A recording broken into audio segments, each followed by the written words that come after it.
মৰমৰ ছাত্ৰ ছাত্ৰীসকল, আজি মই তোমালোকক শংকৰদেৱ শিশু নিকেতন বিদ্যালয়ৰ বাবে তোমালোকক প্ৰথম গোট পৰীক্ষা 2025 বৰ্ষৰ বাবে আৰ্হিৰ প্ৰশ্ন কাকত এখন ভিডিঅ' আকাৰ দিবলৈ গৈছোঁ। গতিকে প্ৰশ্ন পেপাৰখন ভালদৰে মন কৰিবা। ইয়াত তোমালোকৰ দিয়া আছে প্ৰশ্ন পেপাৰখন হৈছে শুদ্ধ উত্তৰটো বাছি উলিওৱা। তোমালোকৰ শুদ্ধ উত্তৰবিলাক তোমালোকে বাছি উলিয়াব লাগে। ইয়াত তোমালোকৰ প্ৰথম প্ৰশ্নটো দিয়া হৈছে কি মন কৰিবা।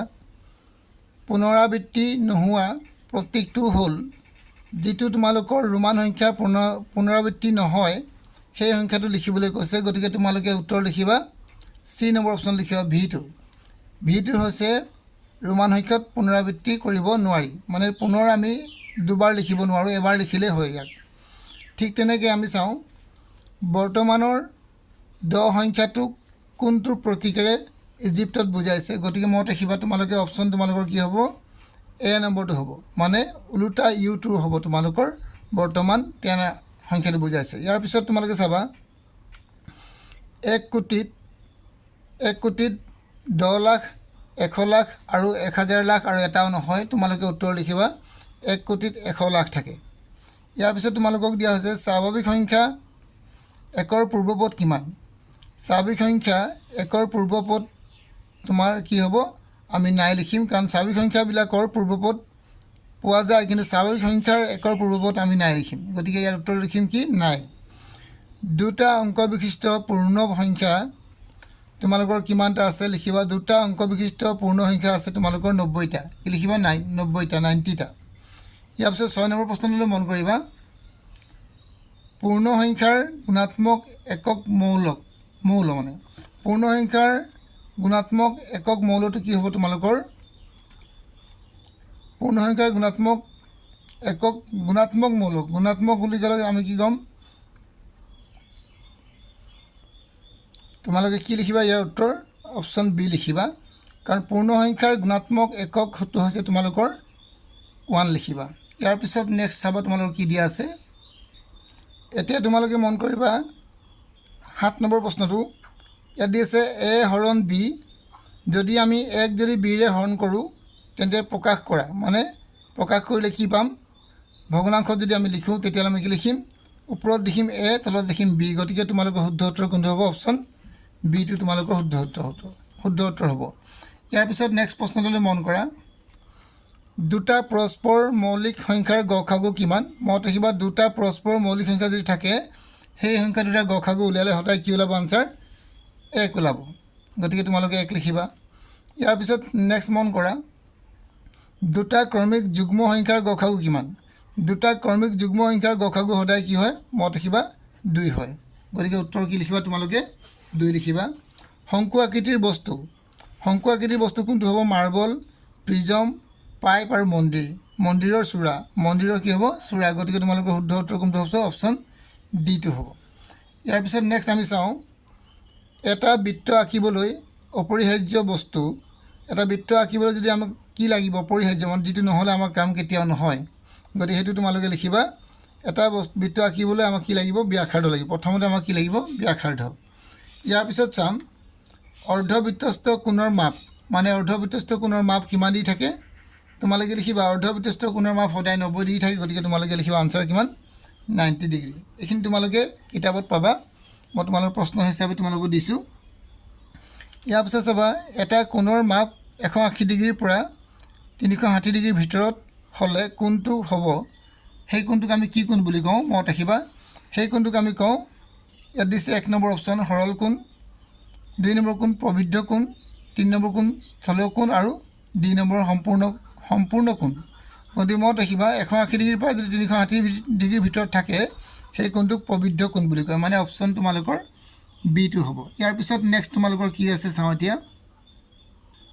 14 নম্বৰ প্ৰশ্ন পূৰক কোণৰ মাপ কিমান দি থাকে। পূৰক কোণৰ মাপ সদায় 90 দি থাকে। মনত ৰাখিবা পূৰক কোণৰ মাপ কি থাকে, 90 ডিগ্ৰী থাকে।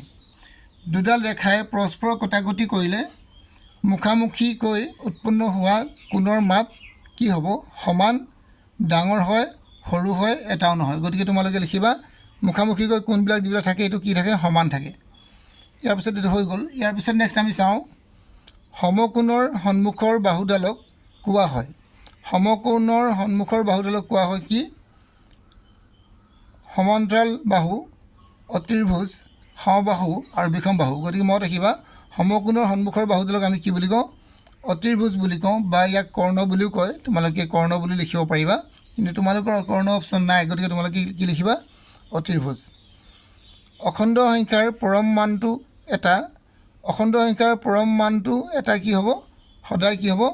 সম্পূৰ্ণ সংখ্যা, যুগ্ম সংখ্যা, পূৰ্ণ সংখ্যা। গতিকে তোমালোকে লিখিবা উত্তৰটো কি লিখিবা? পূৰ্ণ সংখ্যা। ইয়াৰ পিছত তোমালোকৰ দিয়া আছে 18 নম্বৰটো, আটাইতকৈ ডাঙৰ ঋণাত্মক অখণ্ড সংখ্যাটো কি? আটাইতকৈ ডাঙৰ ঋণাত্মক সংখ্যা মনত ৰাখিবা, ঋণাত্মক সংখ্যা যিমানেই সৰু হয় সিমানেই ডাঙৰ হয়। গতিকে তোমালোকৰ -1 দিয়া আছে, -100, -10 আৰু -50। গতিকে আটাইতকৈ ডাঙৰ সংখ্যা হ'ব তোমালোকৰ -1টো হ'ব। ইয়াৰ পিছত চাওঁ 3/2 এটা সমতুল্য ভগ্নাংশ। 3/2 সমতুল্য ভগ্নাংশ। যদি তোমালোকে ইয়াত 3 পূৰণ কৰা, 3 পূৰণ কৰিলে 3 4 3 3 9 হ'ব, আৰু ওপৰত হ'ব তোমালোকৰ কিমান? 3 2 6। গতিকে তোমালোকৰ নাই। ইয়াত যদি তোমালোকৰ 12 আছে, গতিকে ইয়াৰ লগত কিমান পূৰণ কৰিলে? 4 পূৰণ কৰি দিয়া। 4 3 12, ওপৰত যদি 4 পূৰণ কৰি দিওঁ কিমান হ'ব? 4 2 8। গতিকে ইয়াৰ সমতুল্য ভগ্নাংশ কোনটো হ'ব? 12 কি হ'ব? 8। এই প্ৰথমটোৱে তোমালোকৰ ইয়াৰ সমতুল্য ভগ্নাংশ হ'ব। ইয়াৰ পিছত তোমালোকৰ আৰু এটা প্ৰশ্ন আছে, নেক্সট তোমালোকে এতিয়া চাবা। ইয়াৰ পিছত তোমালোকক দিছে a পূৰণ b সমান 1 হ'লে a ৰ প্ৰতিক্ৰম কিমান? a ৰ প্ৰতিক্ৰম কি হ'ব? a ৰ প্ৰতিক্ৰম যদি উলিয়াব লগা হয়, তোমালোকে a ৰ মানটো উলিয়াব লাগিব। a ৰ মানটো কিদৰে উলিয়াবা? তোমালোকে a × b তে তোমালোকে লিখিবা a ৰ মানটো কেনে এইদৰে উলিয়াব, মই কৰি দেখুৱাইছোঁ, তোমালোকে চাবা। a × b সমান তোমালোকে 1 দিবা। a ৰ মানটো তোমালোকৰ কি হ'ব? a = তোমালোকে 1/, কি লিখিবা? b। আৰু যদি ইয়াৰ প্ৰতিক্ৰম লিখোঁ, ইয়াৰ প্ৰতিক্ৰম হ'লে লুটিয়াব লাগিব, মানে কি b/1 হ'ব। তো b/1 কোনটো আছে তোমালোকৰ? ইয়াৰ প্ৰতিক্ৰম কি হ'ব? a ৰ প্ৰতিক্ৰম হ'ব তোমালোকে ইয়াক লুটিয়াব লাগিব, মানে 1/, ওপৰত দিম b, তলত দিম 1, মানে এইটো আনচাৰ কি হ'ব? b। গতিকে শুদ্ধ উত্তৰ তোমালোকৰ কোনটো হ'ব? অপশ্যন চি নম্বৰটো তোমালোকৰ শুদ্ধ হ'ব। ইয়াৰ পিছত তোমালোকৰ যিবিলাক প্ৰশ্ন দিয়া আছে, এই প্ৰশ্নবিলাকৰ উত্তৰ তোমালোকৰ 2 নম্বৰকৈ দিয়া হৈছে। গতিকে নেক্সট প্ৰশ্নলৈ আমি এতিয়া আগবাঢ়ি যাওঁ। ইয়াৰ পিছত তোমালোকে চাবা 2 নম্বৰ প্ৰশ্ন, কেৱল উত্তৰ লিখা। ইয়াতো তোমালোকৰ 1 নম্বৰকৈ দিয়া হৈছে, 1 × 10 = 10। এইটো তোমালোকৰ MCQ নহয়, খালি তোমালোকে লিখিছে ইয়াত গণনন সংখ্যা কাক বোলে? আমি লিখিম স্বাভাৱিক সংখ্যাবোৰক গণন সংখ্যা বোলে। এইদৰে তোমালোকে লিখিব পাৰিবা। ইয়াৰ পিছত দিছে তোমালোকৰ a + b পূৰণ c, আৰু ইয়াত দিছে তোমালোকৰ এই চিটো ইয়াৰ লগত পূৰণ কৰিছে, মানে a × c, আৰু এই চিটো ইয়াৰ লগত পূৰণ কৰিছে b × c। এই বিধিটোৰ নাম কি হয়? তোমালোকে লিখিবা এই বিধিটোৰ নাম হৈছে বিতৰণ বিধি। কি লিখিবা তোমালোকে উত্তৰত? বিতৰণ বিধি। ইয়াৰ পিছত তোমালোকক দিছে একক, দশক, শতক, হাজাৰ, অযুত, লাখ। 1,10,101ৰ উত্তৰ পদ কি? লিখা। উত্তৰ পদটো লিখিব হৈছে। উত্তৰ পদ মানে কি? ইয়াৰ পিছৰ সংখ্যাটো, মানে উত্তৰ পদ। ইয়াৰ উত্তৰ পদ কি হ'ব তোমালোকৰ? 1,10,101ৰ লগত 1 যোগ কৰিবা, তেতিয়ালৈকে পাবা তোমালোকে 1,10,102। গতিকে তোমালোকে উত্তৰ কি লিখিবা?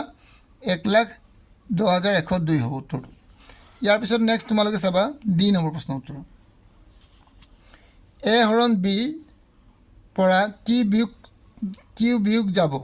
যদি a = মানে যদি a আৰু হৰণ যদি b ৰ পৰা কি বিয়োগ কৰিলে কি বিয়োগ পোৱা যাব? ইয়াৰ পৰা কি পোৱা যাব? বিয়োগ নহয়, ইয়াৰ পৰা কি পোৱা যাব?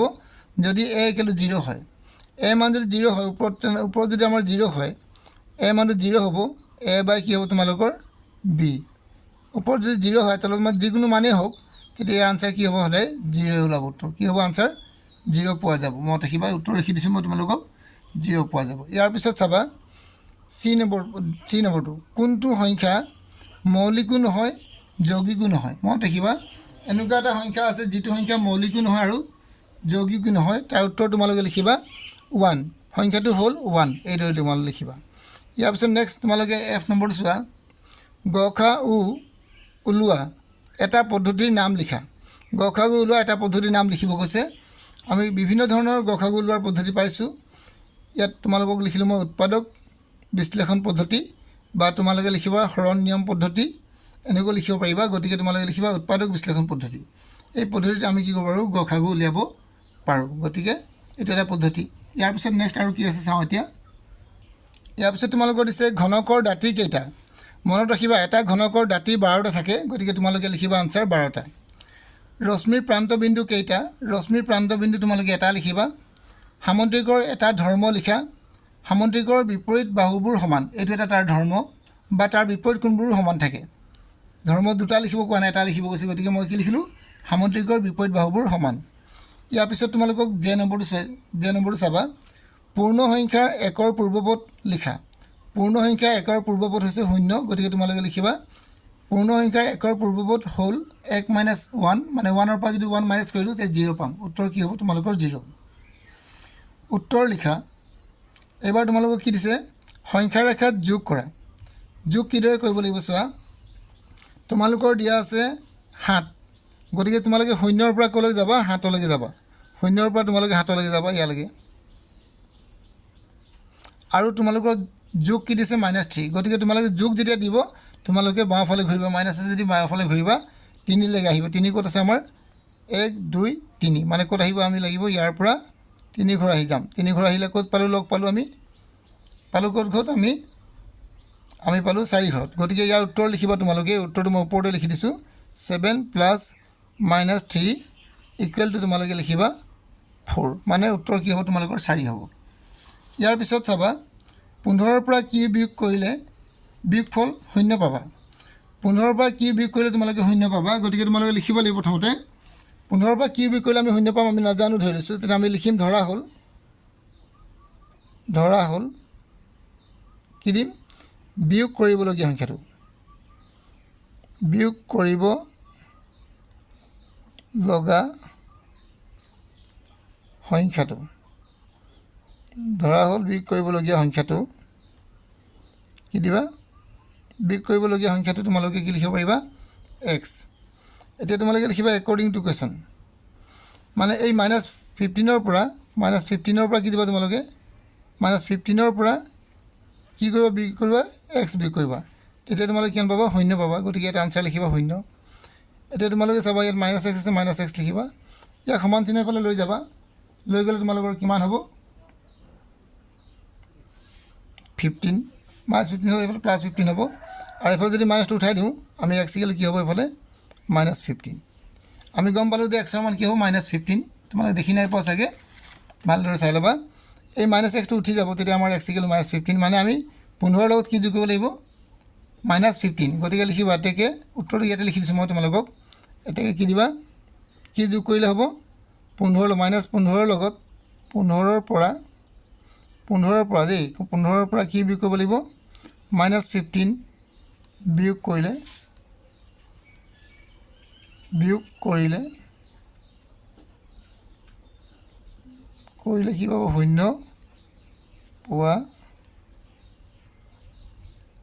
পোৱা যাব এই বুলি তোমালোকে লিখিব পাৰিবা নিশ্চয় তোমালোকে বুজি পাইছা চাগে ইয়াৰ পিছত নেক্সট আমাৰ কি আছে চাওঁ এতিয়া এই প্ৰশ্নবিলাক তোমালোকে পৰীক্ষাত ভালদৰে চাই যাবা এবাৰ তোমালোকৰ C নম্বৰটো কি দিছে চোৱা মিশ্ৰ ভগ্নাংশত প্ৰকাশ কৰা 76 দিনত কিমান মাহ গতিকে তোমালোকে লিখিবা 30 দিনত কিমান থাকে তোমালোকৰ এইদৰে তোমালোকে লিখিবা 30 দিনত কিমান মাহ থাকে 30 দিনত কিমান মাহ থাকে 30 দিন সমান 1 মাহ 30 দিনত 1 মাহ থাকে গতিকে 1 দিনত কিমান হ'ব 1 দিনত হ'ব তোমালোকৰ 30/1 মাহ আৰু যদি তোমালোকৰ কিমান 76 দিছে গতিকে তোমালোকে লিখিবা এতেকে 76 দিনত তোমালোকৰ হ'ব কিমান 30/1 পূৰণ 76 দিবা এতিয়া পূৰণ কৰিলে কিমান হ'ব তোমালোকে 76 এটা দিব 30 এই 30ৰে আমি কাক হৰণ কৰিম 76ক হৰণ কৰিম হৰণ কৰিলে কেইবাৰ যাব চোৱা ইয়াতে কৰি চোৱা 30ৰে যদি আমি 76ক হৰণ কৰোঁ কেইবাৰ দিম দুইবাৰ দিলে আমাৰ কিমান 60 হ'ব বাকী থাকিলে 6 এফালে তোমালোকৰ 1 মানে কেইবাৰ দিলোঁ আমি কেইবাৰ দিলোঁ দুইবাৰ 2 সমষ্টি 30 তোমালোকে 16 লিখিবা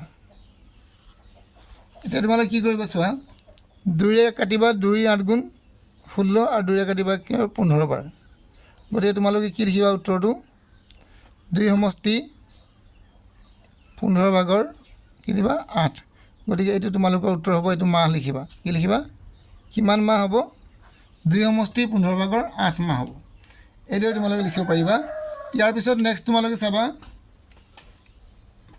কি নম্বৰ দিয়া আছে ডি নম্বৰটো একৰ দুটা বৈশিষ্ট্য লিখা মই তোমালোকক ইয়াত লিখি দিছোঁ তোমালোকে লিখি ল'বা এক হৈছে সকলো সংখ্যাৰ উৎপাদক একৰ বৈশিষ্ট্য হৈছে এক হৈছে সকলো সংখ্যাৰ উৎপাদক এইটো তোমালোকে 1 নম্বৰ হেৰি লিখিবা বৈশিষ্ট্য 2 নম্বৰ বৈশিষ্ট্য লিখিবা একৰ লগত যিকোনো এটা সংখ্যা পূৰণ কৰিলে সেই সংখ্যাটোৱে পোৱা যায় সেই সংখ্যাটো পোৱা যায় যদি আমি একৰ লগত যদি 5 পূৰণ কৰোঁ তেতিয়া আমি 5 পাম এই কথাটো বুজাইছে ইয়াৰ পিছত আমি চাম কি দিয়া আছে তোমালোকৰ 1490 ৰোমান সংখ্যাত লিখা 1000 যেহেতু আমি কি বুলি কওঁ এম বুলি কওঁ আৰু 400ক আমি কওঁ সি ডি আৰু 90ক আমি কওঁ এক্স সি গতিকে আমি লিখিলোঁ এম সি ডি এক্স সি এইটো হ'ব তোমালোকৰ 1490 এইটো হৈ গ'ল ইয়াৰ পিছত নেক্সট তোমালোকক কি কৰিব কৈছে চোৱা এফ নম্বৰটো হৰণ কৰিবলৈ দিছে গতিকে তোমালোকে লিখিবা 3 ভাগৰ 1 হৰণ চিন দিবা আৰু 7 ভাগৰ কি দিবা 5 এই হৰণ চিনডাল কি হ'ব তোমালোকে মত ৰাখিবা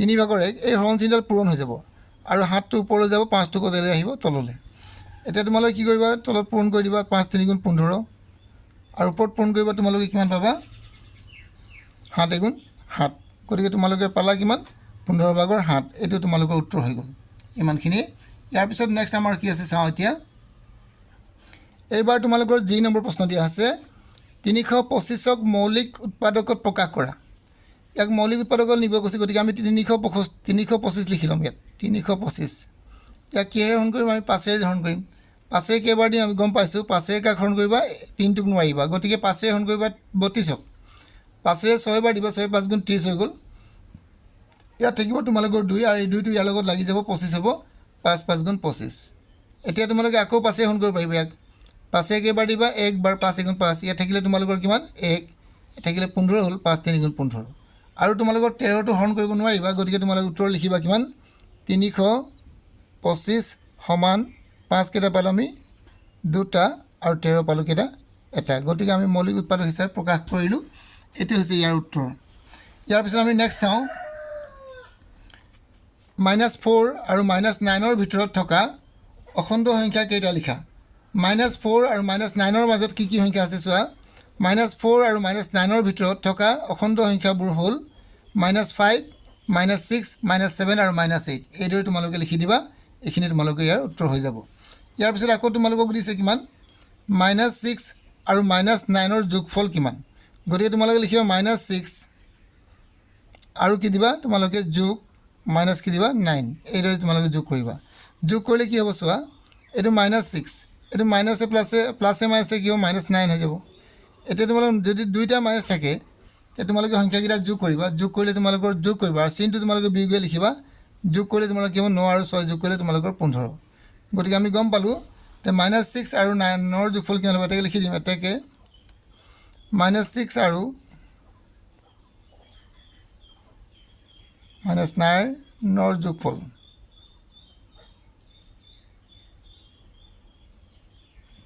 তোমালোকে মাইনাছ কি লিখিবা 15 কি লিখিবা -15 এইদৰে তোমালোকে উত্তৰ লিখিব পাৰিবা এইটো হৈ গ'ল উত্তৰ ইয়াৰ পিছত আমাৰ কি আছে চাওঁ এতিয়া ইয়াৰ পিছত তোমালোকক দিছে জে নম্বৰটো 15 ভাগৰ 6 আৰু 40 ভাগৰ 16 সমতুল্য হয়নে গতিকে যদি সমতুল্য হয়নে চাবলৈ হ'লে তোমালোকে কি কৰিবা এই সংখ্যাটো ইয়াৰ লগত পূৰণ কৰিবা মানে তোমালোকে কি দিবা চোৱা ইয়াত তোমালোকৰ কি দিছে 15 ভাগৰ কি দিছে 6 আৰু তোমালোকৰ দিছে কিমান এটা আৰু দিছে তোমালোকৰ 40 ভাগৰ কিমান 16 গতিকে তোমালোকে কি কৰিবা প্ৰথমতে এই 15 আৰু 16ৰ কি ল'বা লসাগু লৈ ল'বা 15 আৰু 40ৰ লসাগু ল'বা 15 আৰু 40ৰ লসাগু লৈ লোৱা এক 5ৰে হৰণ যাব 5 3 গুণ 15 আৰু 5 8 গুণ 40 এতিয়া আৰু হৰণ নাযায় গতিকে তোমালোকে কি কৰিবা ইয়াৰ লসাগু উলিয়াবা বা ইয়াক 3ৰে হৰণ কৰিবা 3 গুণ 3 8টো নাযায় গতিকে আকৌ হৰণ কৰিবা কিহেৰে 2ৰে হৰণ কৰা 2 গুণ 2 2 4 গুণ 8 আকৌ 2ৰে হৰণ কৰা এইটো নমাই দিয়া 2 2 গুণ 4 আকৌ 2ৰে হৰণ কৰা 2 গুণ 2 এইবিলাক সব এক হৈ গ'ল এতিয়া 3 8 গুণ 8 3 গুণ 15 5 3 15 15 2 গুণ 30 30 2 গুণ 60 60 2 গুণ 120 এইকেইটাৰ লসাগু ল'লে আমাৰ 120 হ'ব গতিকে তোমালোকে কি কৰিবা চোৱা 15 ভাগৰ কি দিবা 6 দিবা সমান তোমালোকে কি দিবা 15 ভাগৰ 6 ইয়াত তোমালোকে পূৰণ কৰিবা, ইয়াতো পূৰণ কৰিবা।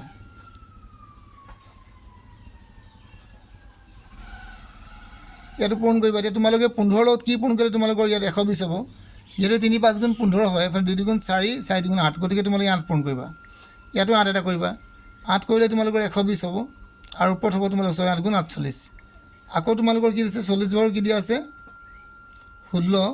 ইয়াত তোমালোকে দিবা 40 ভাগৰ কি দিবা 16। ইয়াত তোমালোকে কি পূৰণ কৰিবা চোৱা 5 আৰু 2 এফালে 8, 8 5 গুণ 40, 3 থাকিব। 3 ইয়াক পূৰণ কৰিলে 3 হ'ব। ইয়াতো পূৰণ কৰিলে 3 120 হ'ব। গতিকে তলত হ'ব 120, ওপৰত হ'ব তোমালোকৰ 48। যিহেতু তোমালোকৰ দুইটা কি হৈছে সমান ওলাইছে, যিহেতু আমি কি লিখিম, যিহেতু কি হৈছে আমাৰ 140 ভাগৰ 48, 120 ভাগৰ 48 সমান 120 ভাগৰ 48। গতিকে কি হ'ব, গতিকে কি হ'ব তোমালোকৰ 15 ভাগৰ 6 সমান তোমালোকৰ 40 ভাগৰ কি লিখিবা 16 বুলি লিখিব পাৰিবা। এইটো তোমালোকৰ হৈ গ'ল ইয়াৰ উত্তৰ। ইয়াৰ পিছত নেক্সট তোমালোকৰ 23 নম্বৰ প্ৰশ্ন আছে। 23 নম্বৰ প্ৰশ্নটোলৈ মন কৰিবা এবাৰ। কি দিছে তোমালোকক, সমাধান কৰা। দৰদীয়ে 1 ঘণ্টাত 3 সমষ্টি 5 ভাগৰ 4 কিলোমিটাৰ খোজ কাঢ়িব পাৰে। তাই 10 মিনিটত কিমান খোজ কাঢ়িব? 1 ঘণ্টা মানে তোমালোকে বুজি ল'বা, 1 ঘণ্টা মানে কিমান 60 মিনিট। গতিকে তোমালোকে লিখিবা 60 মিনিটত 1 ঘণ্টা মানে কি 60 মিনিট। 60 মিনিটত খোজ কাঢ়িব পাৰে কিমান? তোমালোকে লিখিবা কিমান, এইটো তোমালোকে লিখিবা 3 সমষ্টি 5 ভাগৰ 4 কিলোমিটাৰ। ইয়াত লিখিবা কিলোমিটাৰ। কিমান কিলোমিটাৰ তেওঁলোকে খোজকাঢ়িব পাৰে। গতিকে 1 মিনিটত কিমান পাৰিব চোৱা, 1 মিনিটত নিশ্চয় কম পাৰিব। মানে কি কৰিব লাগিব, 1 মিনিটত পাৰিবলৈ হ'লে ইয়াক কি কৰিব লাগিব, এই সংখ্যাটোক হৰণ কৰিম। 3 সমষ্টি 5 ভাগৰ 4ক আমি কি হৰণ কৰিম, 60 হৰণ কৰিম। হৈ গ'ল কিলোমিটাৰ। ইয়াৰ পিছত এতিয়া আমাৰ কিমান আছিলে 10 মিনিট। গতিকে 10ৰে আমি পূৰণ কৰিম। এতিয়া 1 মিনিটত যদি তোমালোকে ইমান পাৰে, 10 মিনিটত কিমান পাৰিব, নিশ্চয় বেছি পাৰিব। গতিকে 60 ভাগৰ কি দিম, ওপৰত দিম 3 সমষ্টি 5 ভাগৰ 4 আৰু পূৰণ দিবা ইয়াত তোমালোকে 10। এই 0 কাটি দিয়া। এতিয়া তোমালোকে আৰু কাটিব নোৱাৰিবা। গতিকে এতিয়া কি কৰিব, তলত থাকিব 6, ওপৰত সমষ্টি ভাঙিবা। ওপৰত থাকিব তোমালোকৰ 5, 5 3 15, 16 17 18 19, মানে কি হ'ব 19। এতিয়া তোমালোকে এই 5টো ক'ত আহি যাব, তলত আহি যাব। 5টো ইয়াত তলত আহি গ'লে 5 আৰু ওপৰত থাকিব তোমালোকৰ 19 আৰু পূৰণ তোমালোকৰ 6, 6 5 গুণ কিমান হ'ব 30 আৰু ওপৰত হ'ব তোমালোকৰ 19। মানে তোমালোকৰ কি হ'ব 30 ভাগৰ 19 কিলোমিটাৰ খোজকাঢ়িব। কিমান পাৰিব, 30 ভাগৰ 19 কিলোমিটাৰ খোজকাঢ়িব পাৰিব 10 মিনিটত। 30 ভাগৰ 19 কিলোমিটাৰ। এইদৰে তোমালোকে লিখি থ'ব পাৰিবা। ইয়াৰ পিছত নেক্সট আমি কি আছে আৰু এবাৰ চাম। এইবাৰ তোমালোকৰ কি দিয়া আছে, বি নম্বৰ প্ৰশ্নটো চোৱা। 19 বিয়োগ 9 সমষ্টি 7 ভাগৰ 3 বিয়োগ ফল ওলোৱা। গতিকে প্ৰথমে তোমালোকে ইয়াত লিখিবা 19 মাইনাছ কি দিবা, তোমালোকে 9 সমষ্টি 7 ভাগৰ 3 দিবা। এতিয়া তোমালোকে কি কৰিবা, ইয়াত 19 দিবা আৰু মাইনাছ ইয়াত তোমালোকে 7 সমষ্টি ভাঙিবা। 7 9 গুণ 63, 63 66 65 66 মানে 66। এইবাৰ তোমালোকে লসাগু ল'বা। কাৰ লগত, ইয়াত তলত এটা 1 আছে, 1 আৰু 7ৰ লসাগু তোমালোকৰ 7 হ'ব। ইয়াত একেৰে তোমালোকে যদি 7ক হৰণ কৰা নিশ্চয় 7 বাৰ যাব। 7ৰে ইয়াক পূৰণ কৰিম, কাক 19ক পূৰণ কৰিম। 19 আৰু 7 পূৰণ কৰা, 7 9 গুণ 63 থাকিলে তোমালোকৰ 6, 7 গুণ 7 আৰু কি থাকিব তোমালোকৰ এফালে থাকিলে 6 13 133। গতিকে লিখিব 133 মাইনাছ 7ৰে 7ক হৰণ গুচি যাব। গতিকে তোমালোকৰ থাকিব 66। গতিকে কিমান উত্তৰ ওলালে চোৱা, 7 ভাগৰ 33 পৰা কি মাইনাছ কৰিব 66, কিমান হ'ব মাইনাছ কৰিলে, 3ৰ পৰা 6 বিয়োগ কৰিব নোৱাৰিবা। গতিকে ধাৰ ল'বা 13, 13ৰ পৰা 6 গ'লে তোমালোকৰ 7 হ'ব। ইয়াত থাকিব তোমালোকৰ 2, 2ৰ পৰা তোমালোকে 6 বিয়োগ কৰিব নোৱাৰিবা, ধাৰ ল'ব 12, 12ৰ পৰা 6 গ'লে 6, মানে তোমালোকৰ 67। 7 ভাগৰ 67 ওলালে। ইয়াক যদি আমি সমষ্টিত লৈ যাওঁ, সমষ্টিত লৈ গ'লে কি হ'ব চোৱা, 67 আমি কি হৰণ কৰিম 7ৰে, 7 9 গুণ 63 63 ওলালে। বাকী থাকিলে তোমালোকৰ 4। গতিকে কেইবাৰ দিলে আমি 9 বাৰ। গতিকে তোমালোকে ইয়াত লিখিবা 9 সমষ্টি 7 ভাগৰ বাকী থাকিলে তোমালোকৰ 4। গতিকে এইটো হৈ গ'ল তোমালোকৰ ইয়াৰ আনচাৰ। ভালদৰে চাই ল'বা এবাৰ কিদৰে মই তোমালোকক কৰাই দিলোঁ। ইয়াৰ পিছত নেক্সট আকৌ চাম আমি এইবাৰ তোমালোকক কি দিছে 104 আৰু -57 আৰু -64 যোগফল ওলোৱা গতিকে তোমালোকে লিখিবা 104 যোগ তোমালোকে কি দিব -57 আৰু যোগ তোমালোকে দি দিব -64 এইটো তোমালোকে কৰি ল'বা এতিয়া তোমালোকে কি কৰিবা চোৱা 104 আৰু বিয়োগ এইকেইটা তোমালোকে কি কৰিবা যোগ কৰি দিবা 64 আৰু 57 যোগ কৰি দিবা দুইটা মাইনাছ আছে 64 আৰু 57 যোগ কৰিলে তোমালোকৰ কি হ'ব 1 এফালে 11 কে 12 121 ওলালে কি ওলালে -121 ওলালে এইবাৰ তোমালোকে লিখিবা -121 ইয়াৰ পিছত তোমালোকে কি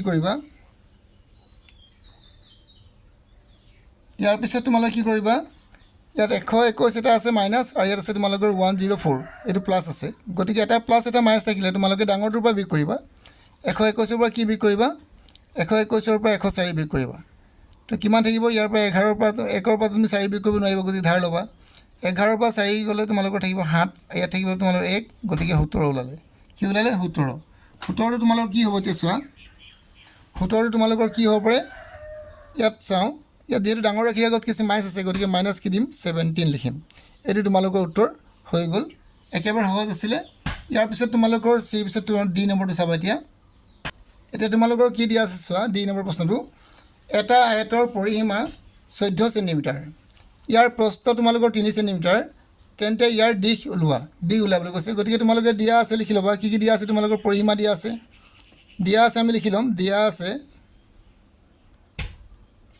আছে আমি লিখি লওঁ কি দিয়া আছে পৰিসীমা কিমান দিয়া আছে আমাৰ 14 সেন্টিমিটাৰ মই cm লিখি দিলোঁ আৰু ইয়াৰ পিছত তোমালোকৰ প্ৰস্থ দিয়া আছে কিমান তোমালোকৰ কিমান 3 সেন্টিমিটাৰ 3 cm এটা তোমালোকৰ উলিয়াবলৈ কি দিশটো তোমালোকৰ দিয়া নাই দিশটো তোমালোকে প্ৰশ্নমতে লিখিবা এটা দিশ উলিয়াব যাওঁতে তোমালোকে সূত্ৰ এটা লিখিবা দিশ কেনেকৈ ওলোৱা হয় এতেকে দিশ কেনেকৈ লিখিম দিশ লিখিবলৈ যাওঁতে আমি কি কৰিব লাগিব আমি প্ৰথমতে পৰিসীমাটোক 2 হৰণ কৰি ল'ম পৰিসীমাটো কি কৰিম 2 হৰণ কৰিম পৰিসীমাৰ ওপৰত লিখি ল'ম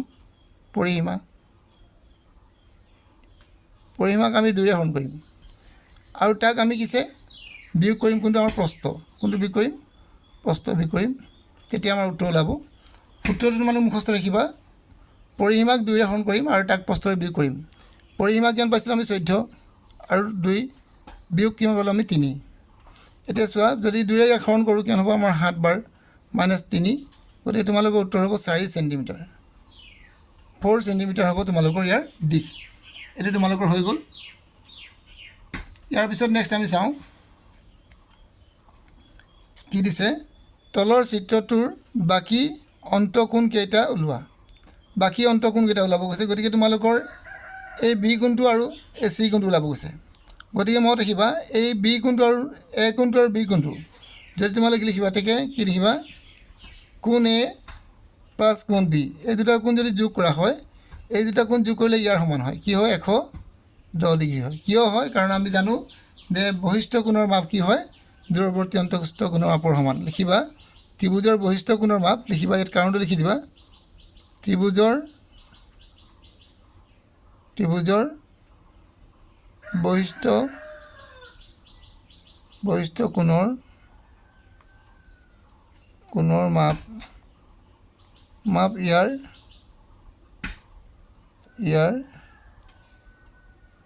দূৰৱৰ্তী অন্তঃকোণৰ সমষ্টি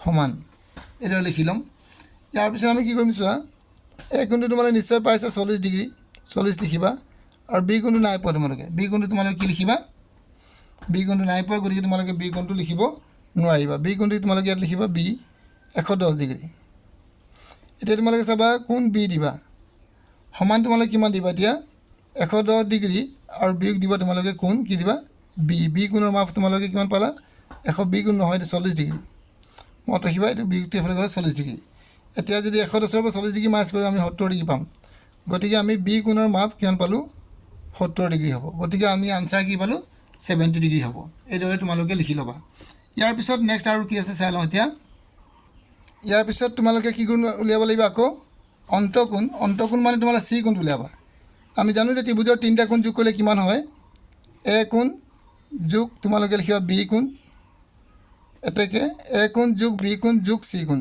কিমান হ'ব তোমালোকে 180 ডিগ্ৰী মত ৰাখিবা ত্ৰিভুজৰ তিনিটা কোণ যোগ কৰিলে 180 ডিগ্ৰী হয় গতিকে এ কোণৰ মাপ কিমান পালা তোমালোকে এ কোণৰ মাপ তোমালোকে পাইছে 40 ডিগ্ৰী আৰু ইয়াৰ বি কোণৰ মাপ পালা তোমালোকে 70 ডিগ্ৰী আৰু প্লাছ সি কোণৰ মাপ নাই পোৱা সি কোণ থাকিব এফালে 180 ডিগ্ৰী এতিয়া তোমালোকৰ কিমান হ'ব 110 ডিগ্ৰী এফালে থাকিব তোমালোকৰ কোণ সি ইকুৱেল টু 180 ডিগ্ৰী এতিয়া তোমালোকে কি দিবা কোণ সি ইকুৱেল টু 180 ডিগ্ৰীৰ পৰা কি কৰিবা 110 ডিগ্ৰীটো মাইনাছ কৰি দিবা থাকিব তোমালোকৰ কোণ সি ইকুৱেল টু কিমান তোমালোকৰ থাকিব 70 ডিগ্ৰী কি হ'ব আমাৰ কোণ সি মান আমাৰ কি হ'ব 70 ডিগ্ৰী গতিকে এই দুটা ইয়াৰ উত্তৰ হ'ব ভালদৰে তোমালোকে চাই ল'বা লাগিলে তোমালোকে স্ক্ৰীনশ্বটটো মাৰি ল'বা ইয়াৰ পিছত নেক্সট আৰু কি আছে চাওঁ এতিয়া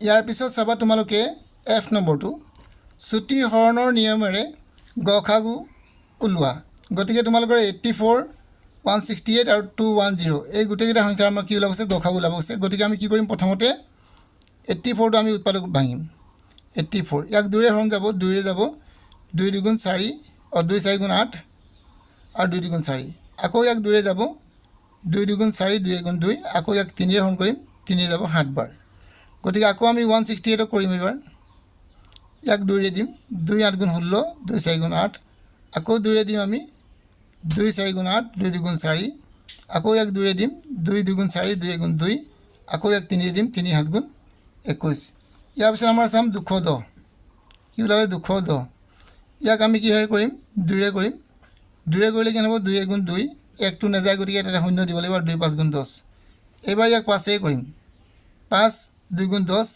5 গুণ 5 এবাৰ আমি ইয়াক 3ৰে কৰিম 3 7 গুণ 21 কি পালো ভালদৰে মন কৰিম এবাৰ পালো আমি কিমান 84 কি পালো 84 চাই লওঁ 2 কেইটা পালো আমি দুটা 2 দুটা 3 এটা আৰু 7 এটা ঠিক তেনেকৈ আমি 168 লিখিম ইয়াত 168 কি পালো 2 কেইটা পালো 3টা 2 3টা পালো 3 এটা আৰু 7 এটা আৰু আমি শেষত কি পালো 210 210 কি পালো আমি 2 এটা 5 এটা 3 এটা আৰু 7 এটা তো ইয়াৰ গসাগু ওলাব গৈছে গসাগু কেনেকৈ উলিয়াব তোমালোকে এতেকে কি লিখিবা গ খা উ লিখিবা গসাগু কিমান হ'ব তোমালোকে সকলোতে থকা হ'ব লাগিব ইয়াত 2 আছে এটা ইয়াত 2 এটা আছে ইয়াত 2 এটা আছে গতিকে 2 এটা হ'ব কিন্তু ইয়াত 2 আছে কিন্তু ইয়াত 2 আছে ইয়াত 2 নাই গতিকে এটো নহ'ব ইয়াত 3 আছে ইয়াতো 3 আছে ইয়াতো 3 আছে গতিকে 3 এটা হ'ব আৰু 5টো নহ'ব আৰু তোমালোকৰ 7টো গোটেইকেইটাত আছে গতিকে 7 এটা হ'ব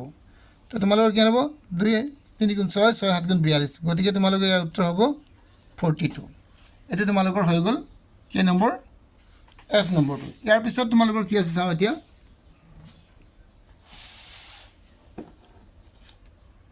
ইয়াৰ পিছত তোমালোকৰ কি আছে 195ক তোমালোকে 7ৰে হৰণ কৰিবা হৰণ কৰিলে তোমালোকৰ এ বি কিউ আৰু আৰ নিৰ্ণয় কৰা এ মানে হৈছে তোমালোকৰ মনত ৰাখিবা ভাজ্য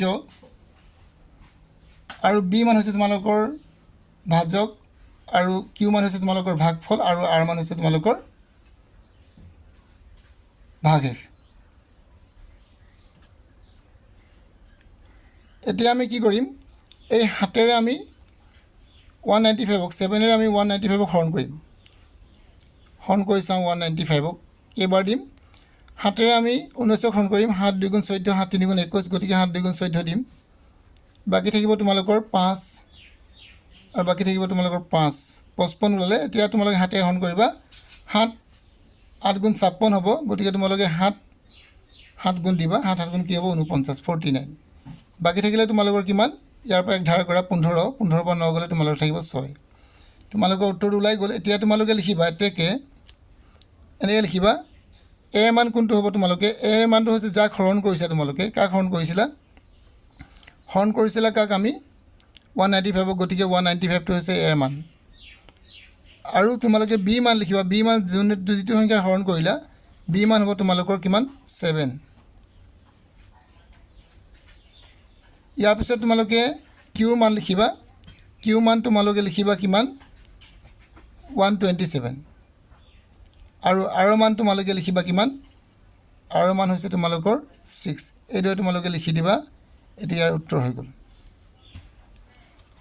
গতিকে তোমালোকে ভালদৰে মন কৰিবা কিদৰে লিখিলোঁ মই এই প্ৰশ্নটো খুবেই ইম্পৰ্টেণ্ট পৰীক্ষাত প্ৰায় তোমালোকৰ আহি থাকে গতিকে আমি এইদৰে লিখিব পাৰিম ইয়াৰ পিছত নেক্সট আমি নেক্সট কৰিম কি আছে চাই ল'ম এতিয়া তোমালোকে 23 নম্বৰ প্ৰশ্নটো চাবা ইয়াত দিয়া আছে তোমালোকৰ 5টা অংকৰে লিখিব পৰা বৃহত্তম সংখ্যাটোৰ লগত 1 যোগ কৰি মানে 5টা অংকৰে লিখিব পৰা বৃহত্তম সংখ্যাটোৰ লগত তোমালোকে 1 যোগ কৰি পোৱা সংখ্যাটো মানে যিটো সংখ্যা পাবা সেই সংখ্যাটো 6 অংকৰে লিখিব পৰা বৃহত্তম সংখ্যাটোৰ পাৰ্থক্য কিমান বুলি সুধিলে আমি প্ৰথমতে লিখি ল'ম 5টা অংকৰে লিখিব পৰা বৃহত্তম সংখ্যাটো কি হ'ব তোমালোকৰ 5টা অংকৰে লিখিব পৰা বৃহত্তম সংখ্যাটো 5টা অংকৰে ইয়াত লিখি ল'বা 5টা উত্তৰ তোমালোকে লিখিবা 5টা অংকৰে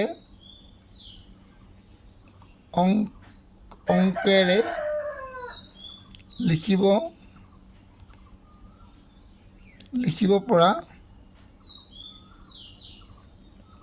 পৰা বৃহত্তম সংখ্যাটো তোমালোকৰ কি লিখিবা সংখ্যাটো হৈছে তোমালোকৰ কেৱল 9 আৰু 9 মানে কিমান লওঁ একক দশক শতক হাজাৰ অযুত মানে 99,999 আৰু ইয়াৰ লগত তোমালোকে কি কৰিব এতিয়া ইয়াৰ লগত তোমালোকে 1 যোগ কৰা ইয়াৰ লগত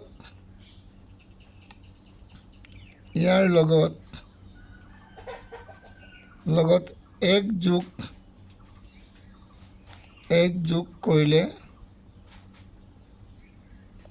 হ'ব কিমান তোমালোকৰ সমান 99999 প্লাছ 1 মানে তোমালোকৰ কিমান হ'ব ইয়াত 99,000 আছে গতিকে তোমালোকে লিখিবা 1 লাখ কিমান হ'ব 1 লাখ আকৌ তোমালোকে লিখিবা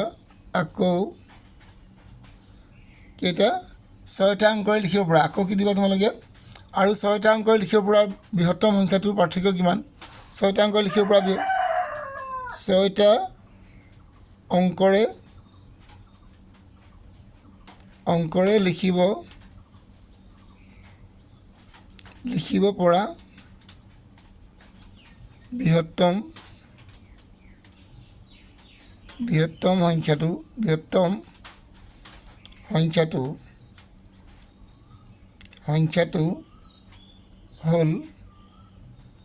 সংখ্যাটো হ'ল তোমালোকৰ কি হ'ব 1 2 3 4 5 6 মানে কি হ'ব একক দশক শতক হাজাৰ অযুত লাখ 9,99,999 এতিয়া ইয়াৰ মাজৰ পাৰ্থক্য লিখিব কৈছে পাৰ্থক্য কেনে লিখিবা এতিয়া সংখ্যা দুটাৰ পাৰ্থক্য লিখিবা এতিয়া তোমালোকে লিখিবা সংখ্যা দুটাৰ পাৰ্থক্য কিমান হ'ব তোমালোকে 9 5টা 9 লিখি লওঁ আমি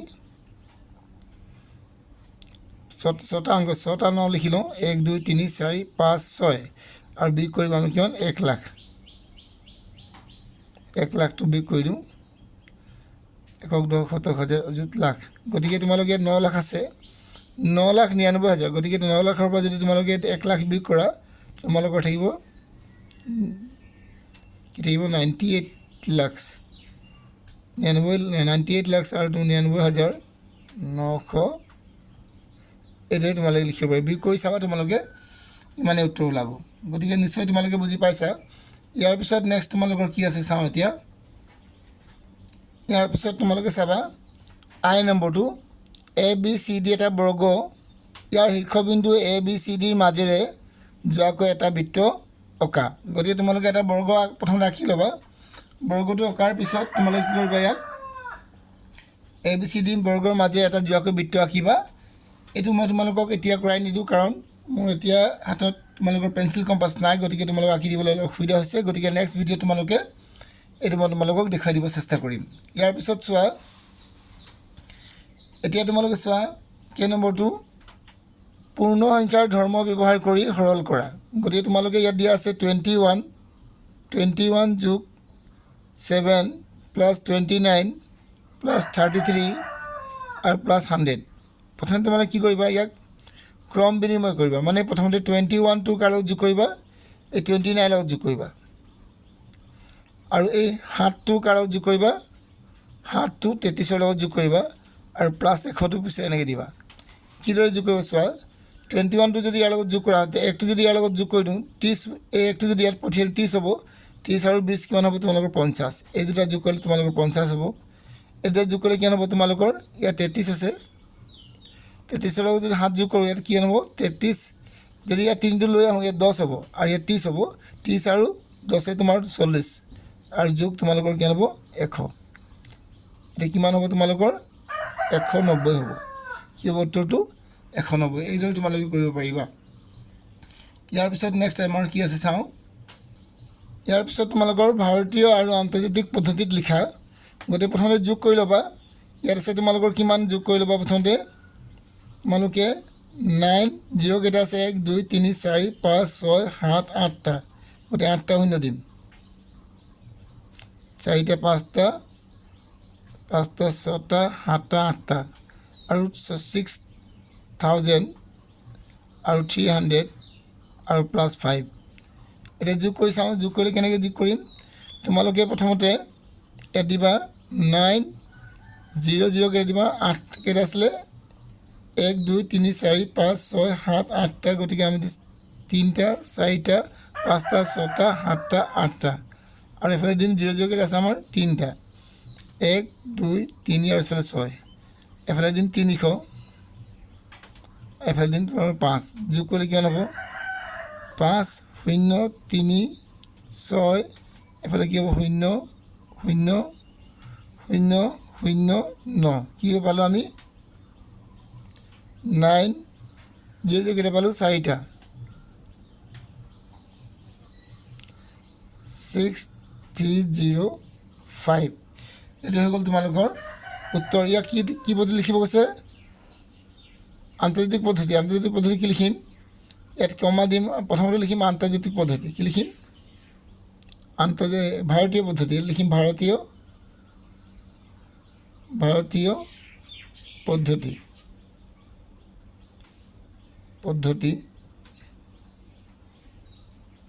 পদ্ধতিত হ'ব কিমান তোমালোকৰ সমান 9 কি আছিলে 0 0 4টা দিবা, আৰু 6305, 3টাৰ পিছত কমা দিবা, আৰু ইয়াত 2টা কমা, আৰু ইয়াত 2টা কমা, এইদৰে দিবা, মানে একক দশক শতক হাজাৰ অযুত লাখ নিযুত কোটি 90 কোটি 6305। এইটো হৈ গ'ল তোমাৰ ভাৰতীয় পদ্ধতি।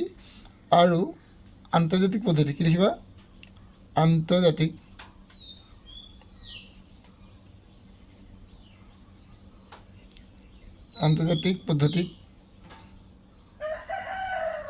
পদ্ধতিত হ'ব কিমান, পদ্ধতিত হ'ব 9 0 0 4টা আছে 4টা 6305, ইয়াত কমা বহিব আৰু ইয়াত কমা বহিব, মানে কি দিব লাগিব একক দশক শতক হাজাৰ এনেকৈ পঢ়ি আমি 900 মিলিয়ন 6305, কি বুলি ক'ম এইটো 900 মিলিয়ন 6305 বুলি ক'ম। এইদৰে আমি কি লিখিম আন্তৰ্জাতিক, আৰু লিখি দিম পাৰিলে তোমালোকে ইয়াত লিখিম 900 মিলিয়ন 6,000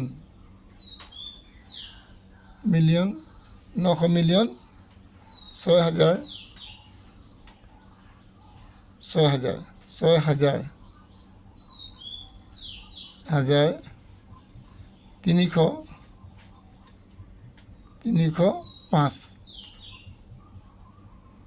এনেকৈ লিখি দিম, এইটো হৈ গ'ল। আৰু ইয়াত কি দিবা তোমালোকে 90 কোটি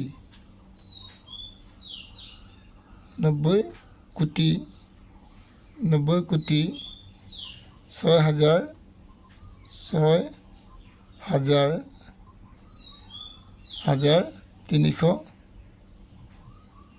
305 এইদৰে তোমালোকে লিখিব পাৰিবা। ইয়াৰ পিছত তোমালোকৰ দিছে 3 সেণ্টিমিটাৰ 3.5 সেণ্টিমিটাৰ 4 সেণ্টিমিটাৰ 4.5 সেণ্টিমিটাৰ জোখৰ ব্যাসাৰ্ধ থকাকৈ 4টা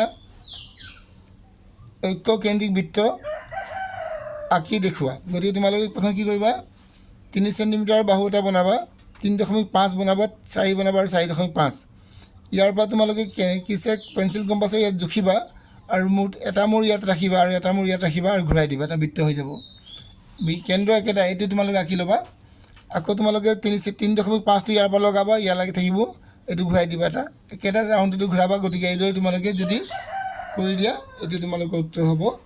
ইয়াৰ পিছত তোমালোকৰ কি আছে এতিয়া আমি চাওঁ। ইয়াৰ পিছত তোমালোকৰ দিয়া আছে 27 নম্বৰ খালী ঠাই পূৰ কৰা।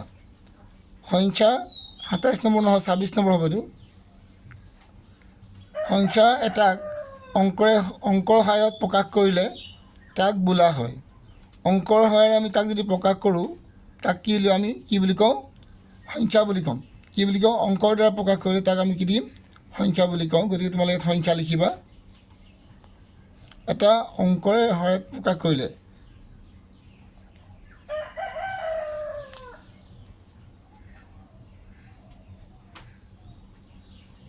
সংখ্যা বোলে। পৰস্পৰ মৌলিক সংখ্যাৰ